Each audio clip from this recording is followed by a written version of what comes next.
Hey guys, welcome back to another Team Corally Kagama video. Welcome back to the channel, welcome back to ChriswithaC. Hope you're doing well. Right, okay, on the table, as you can see, we have this absolute beast of a 1/8 scale basher. We're going to be checking into it. We're going to be doing the usual thing that we normally do on the channel, is check the whole vehicle over, and long short, basically just make sure it's ready to get out in the field and give it a good bashing. Something I do with all my trucks. And I think you would benefit from just basically following the same steps as what I do, just to make sure everything's working correctly before you send them. Normally what I do is a little bit of ESC tuning and obviously calibrate the ESC, and then make sure that obviously all the steering linkage and everything is all set up correctly, all my endpoints and everything are fine. I have, just a quick note guys, actually bound my own handset now to the car, so that works perfect. I'll show you which handset I'm going to be using. And the other thing is we're going to be just checking the diff fluids on the center diff, front diff and rear diff, and then just basically going over the car and checking any screws, making sure it's all set in place. I can't see there being too much of an issue here, but still, it's always worth checking. Right, I think what we'll do now is put you on a time lapse. We'll start taking some screws out. I'm going to concentrate on the center diff first, and then we'll go from there. So I'll see you in a second, guys.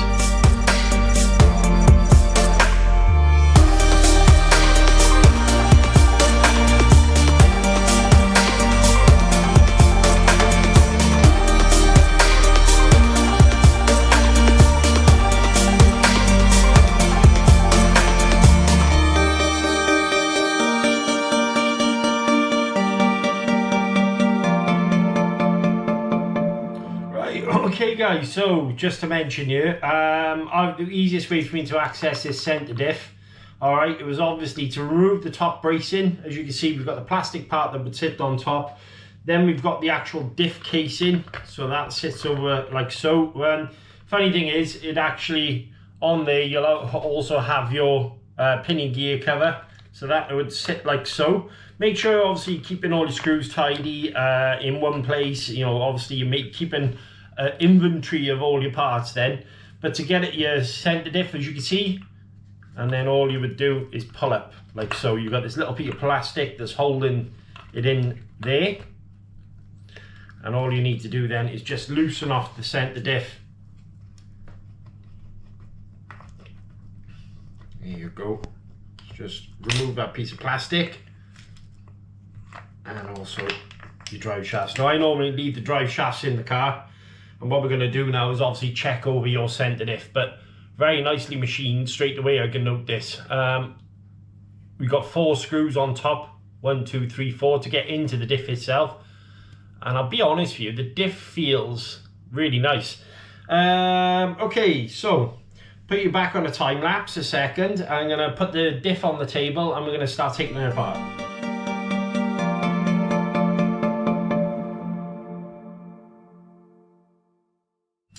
Okay, so as you can see guys, I have actually got the diff apart, and in all fairness to Team Corally, this is the first one I've seen with some diff fluids inside, so they're big shout out to them for that. There is plenty of diff oil in there, but we are going to be topping it up a little bit more, and it does seem they've gone quite light in the center.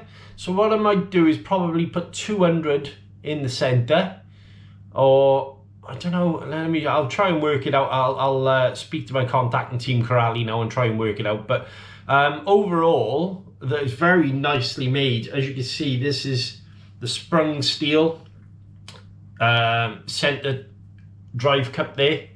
So obviously that's going through. Everything is made of a nice quality. You've got a big hefty O-ring underneath as well. So yeah, impressed with that so far. You know, top marks of Team Corally for that. I'm just going to place you on pause a second. I'm going to work out what diff oils I need to put in here, and we'll go from there. Right guys, so what I've done a bit of research, okay? And I've spoken to a few people who actually run these vehicles, and also my guy at Team Corally, but I think what I'm going to settle with is 250 for the center. Now a few people have said 500, which I normally put, would be too thick for this vehicle, so I think we'll go with 250. And then obviously I'm just going to empty some of this fluid out and then start topping it back up. All right.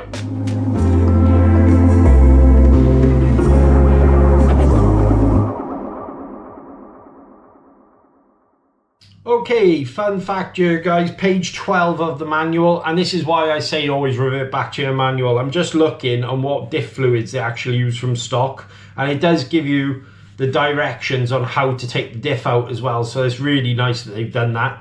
And it says they've actually listed for off-road, bashing, factory and track use. All right, so it's quite comprehensive. And if we go along the bashing route here, they're saying the front diff is 20,000, center diff is 100 and rear diff is 10.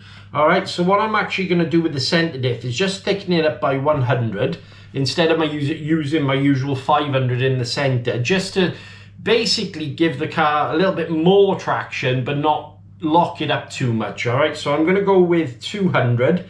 I've made my own choice on that one. Yeah, it's up to you whether you want to follow along. I'm going to see how the car feels out in the field. I want to try and eliminate some of the ballooning on the front, but not go too much where all it wants to do is stand up and wheelie all the time. I believe these trucks are wheelie monsters anyway. So what I've done now, as you can see, as I mentioned earlier, all my diff fluid is now down to the bottom. And then we're just going to top that up like so. And what you want to do now is when you're popping it in there, is just let it settle. Okay, so get your diff fluids out and just place it inside the diff case bit by bit like so. And what I tend to do is just then move the gears around ever so slightly, and then I'll leave it then for about 10 minutes just for everything to settle down in the center. Okay, we'll go from there. Right, okay guys, so as you can see, that's all settled down quite nicely in the center. I'm now going to reassemble the differential. Now, something to mention, they're stating don't fill it to the top, all right, 75%. So that's what I've gone for in the diff case, as you can see. All right. And then we're just going to reassemble the differential and then pop that back into the car. So okay, so all settled down. I've made myself a cup of tea in the meantime, walked away from it, let all the bubbles come out, and we're now going to reassemble everything as I mentioned, and just put the whole car back together. One thing to mention here guys, make sure you're using some Loctite on your screws that go back into your diff case. In all fairness, again, Team Corally have actually put some on there, but yeah, make sure you're putting some Loctite back into your diff case, okay?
Right, okay guys, one thing to mention, don't do what I've just done, alright? So I went to put, obviously, the centre brace back in before realising I hadn't actually put the screws into the diff case. Now where the centre brace meets the differential housing, there's two screws underneath. So these two rears, you're going to need to put Loctite back on, and then there's one sat underneath where the support reaches the diff case. So what I have to do then is re-release obviously the center brace and then tighten them down and put them back in. But make sure you put the Loctite back in there. While I'm here, I'm also going to check the motor screws just to make sure everything's fine. And then we'll move on to the front of the diff case and we'll go from there, guys. See you in a sec.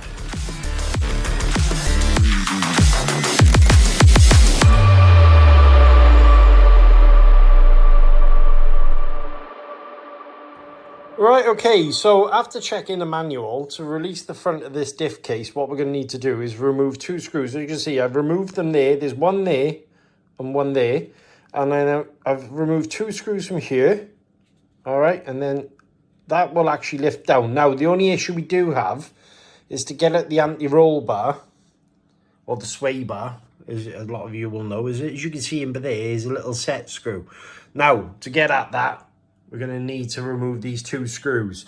And then there's 2 screws from underneath the bottom of the bulkhead that we're going to remove. And this front case should actually pop out then, giving us access to that diff.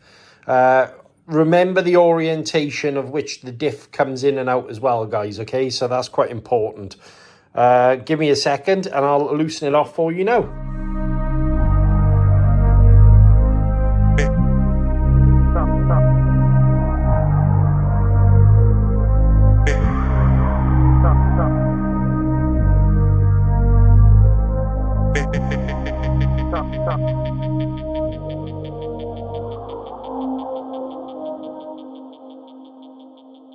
Right, guys, so just to let you know, we finally released the front diff, okay? There's a bit more to it than I anticipated, but in a good way. I had to release, obviously, the front skid plate. As you can see, the screws are underneath. There's the diff case there. What I did do was loosen off the anti-roll bar, obviously by removing this here. The other thing is as well, is I've removed the screws from this hinge pin holder. I've got to give it to Corally, is really well engineered this.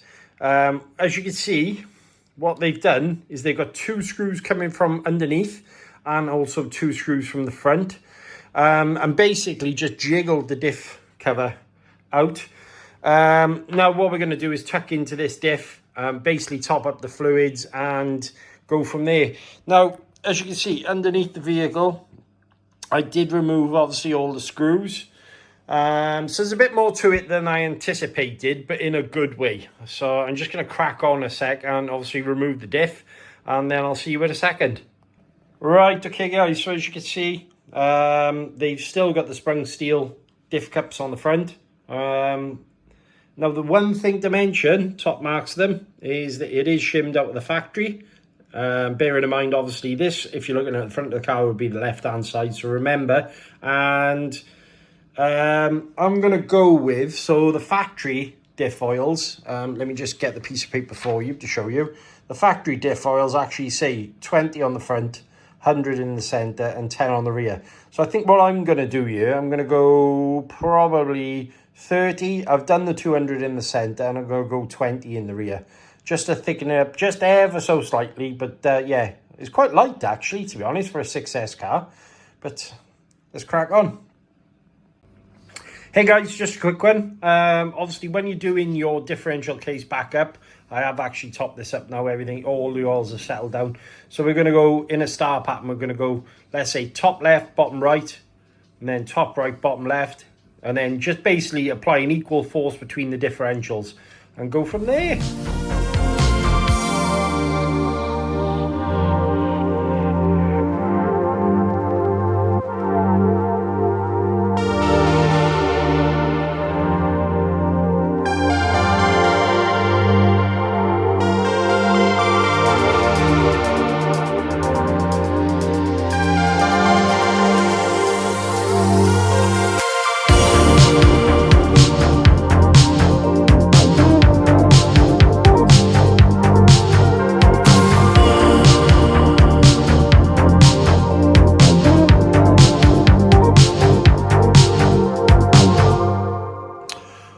Okay guys, so as you can see, that's the front end all sewn up back together. One thing to mention here is very, very well engineered. Loads of screws basically keeping the whole of this front assembly together. 4 screws, and basically that's going to protect you from some heavy impacts. It was quite easy to do. I'm now running obviously the diff fluids that you mentioned, so I believe it was, let me just check, I think it was 10. So we've upped it now to 30 in the front, and on the rear now we're just about to go with doing the rear diff oils, and I think I'm going to put 20 in the rear. But yeah, it's all going really, really well. I've got to say I'm quite impressed with the engineering of this car. Very, very much so. A little bit more, I would say, probably than any previous 6S car I've ever owned. So big shout out to TC, Team Corally, for that. They've done an absolutely awesome job with this vehicle so far. Right, okay, back onto a time lapse. I'm now going to start whipping out the rear diff, and then I'll service that and go from there.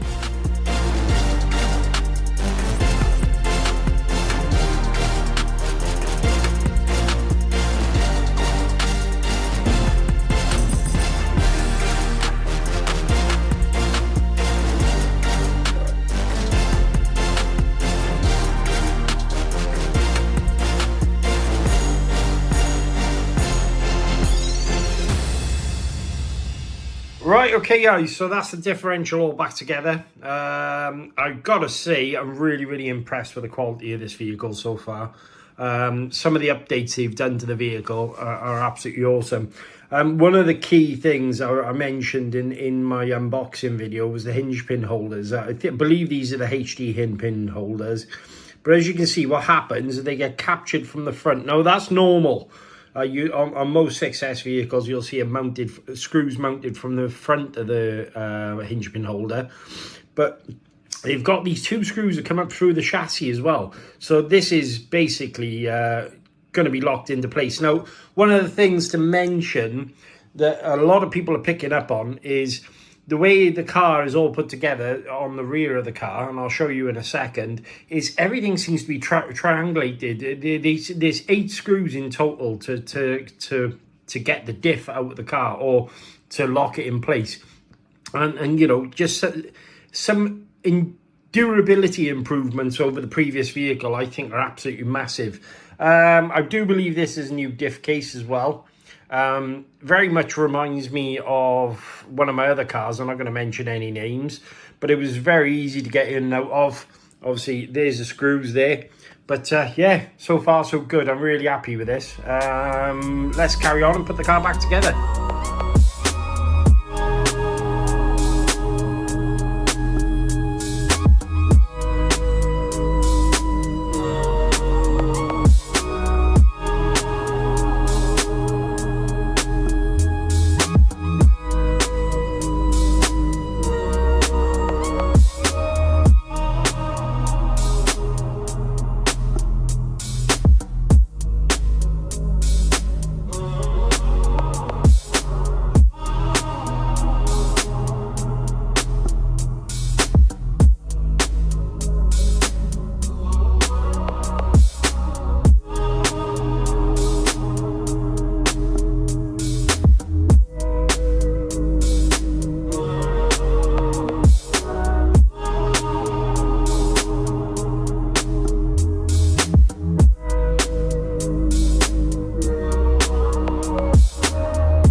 Right, okay guys, so as you can see, the car's all back together. Rear diff was a little bit of a pain in the backside due to the anti-roll bar, but other than that, no problems at all. So we've now got 20, 30 and 200 in the diffs. As you can see, I have got my Hobbywing program card connected up to the fan port on the ESC. So your signal wire, so the white wire, is to the right hand side. Is a bit of a pig to get in and out of because obviously the motor wires, but as long as you're careful, you should be fine. I've got a Onyx battery pack connected up. Now if you turn to page 4 of your manual, sorry, your ESC manual, as you can see, there's the programming chart. Now, funny thing to mention here is there's two things I'm going to change on here straight off state of play. Is the back voltage, I want to turn it to 7.4, and also I want to change the brake force from 50% down to 37.5. Reason behind which I do find 50% brakes a little bit sharp on bashes, so I want to turn it down to this value here. So first things to do, we've got to do is obviously turn on the ESC. As you can see, it's now reading it. So going to first, what we're going to go for, option 7. So go to option 7 on your card. As you can see, it's programmed to 6 volts, option 1. All right. So we're now going to change the value on that to option 2. Click OK. And then we're going to go to item number 4, option 2, 3. So we want to change it to 3. It's currently on 4.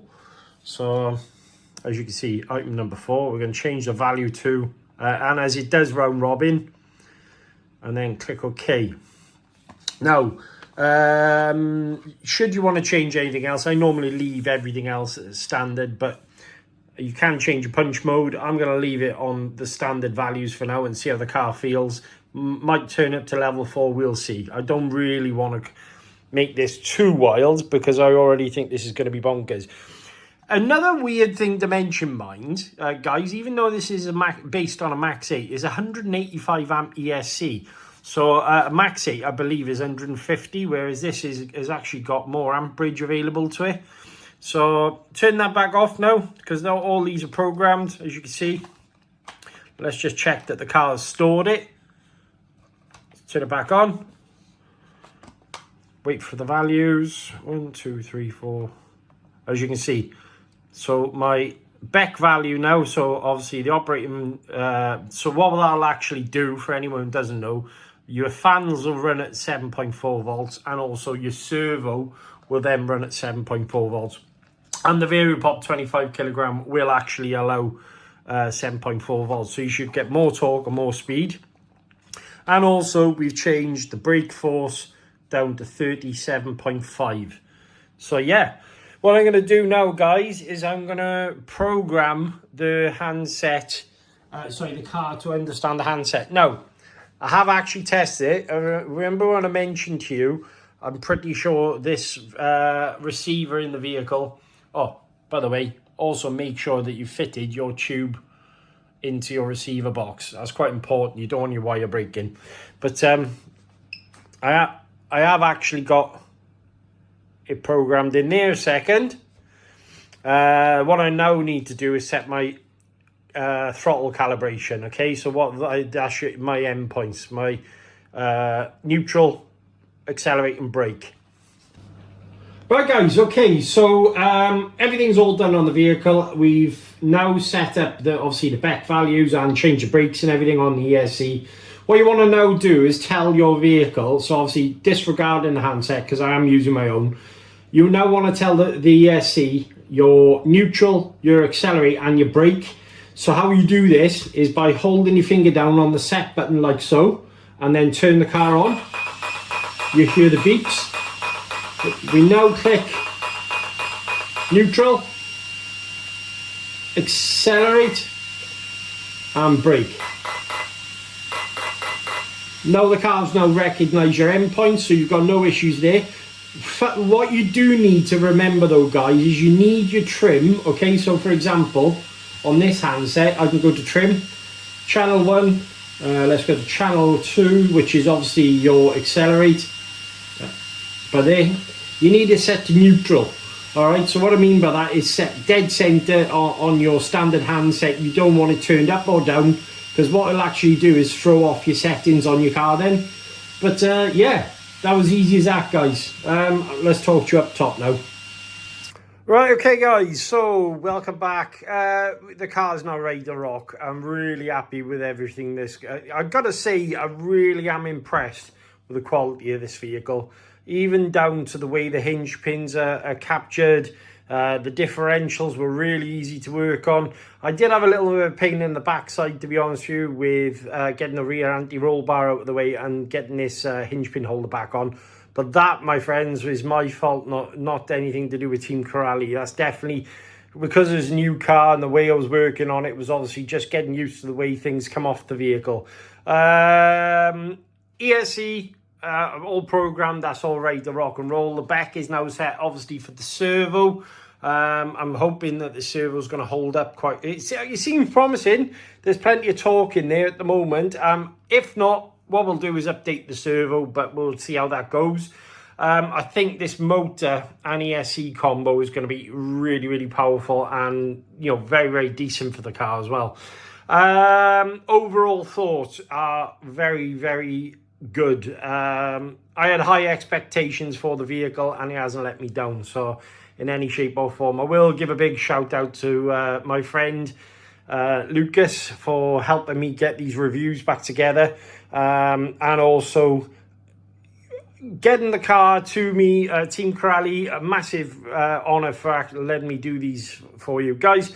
If you're enjoying the videos, I will ask you to just chuck a like on the video as well. It really does help us YouTubers get noticed around what is quite a big space at the moment, and loads of people doing the same thing. So chuck a like on the video, will be greatly appreciated. So tomorrow now, guys, I think I'm going to be running this car out and about. It's going to have its first run. We will give it a 4S run, and also we will run it on 6S. 6S is probably where it's going to stay at, but I want to see what it's like on 4S. Overall, very, very happy and very impressed with the quality of this vehicle. Just the way everything's put together. As I say, just for the diff alone, there's so many screws in there actually holding it all in the same place.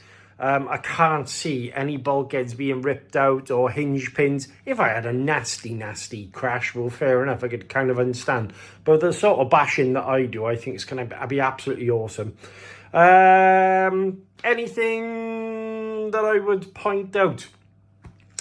No. Loctite on all the screws. Diffs were relatively full. Not as full as, obviously, I like to have them. I have tuned the diffs a little bit now, away from stock. I hope you have enjoyed the video, guys, because I enjoy putting them together for you. Make sure you like, share, and subscribe. Check the box for more videos. Until next time, I'll catch you later. See you later, guys.